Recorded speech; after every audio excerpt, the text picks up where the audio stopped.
fish on tayo mga master sa ating 28 grams na slow jigging lure.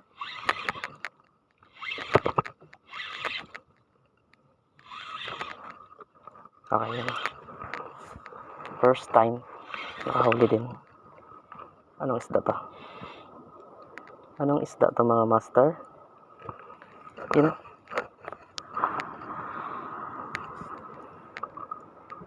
So ito po ang huli natin.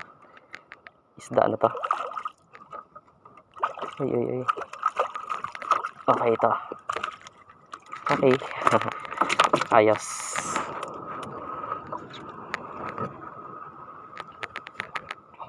So yun mga master, huli natin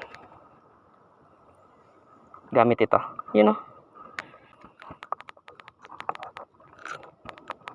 Okay, laglag ulit tayo mga master.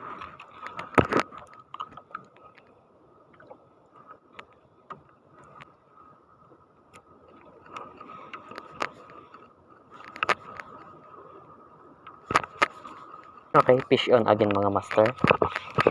Fish on again, fish on. Medyo maliit lang to. Grouper. Okay, sabi na nga grouper. Yun, medyo maliit. Okay. Ayos.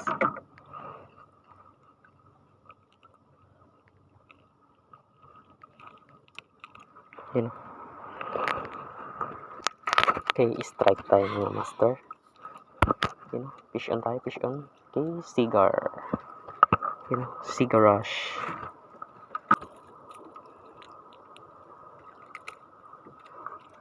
Another strike na mga master. Fish on tayo. So, ganun ulit. Cigar rush ulit. So, wala. Yun, okay, ayos.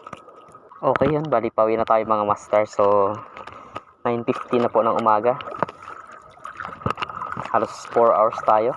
So, medyo ano talaga, mahina. Mababaw kasi nung umaga mga master. So, yan. Nakahuli lang tayo ng 5 pieces. So, actually, 6 pieces sana yan. So, nung ililipat na natin dito, galing dito sa kabila side. So, nahulog. Buhay pa pala yung grouper. Okay lang. So, medyo maliit din yan yung nahuli natin kanina. So, plano talaga natin noon i-release yun. So, yun nga. Na-release ng hindi inaasahan. So, yan. Naka 5 pieces tayo mga master. Yan. 3 na cigar rush din yan. Grouper. Tsaka ito. Yung kulay pula.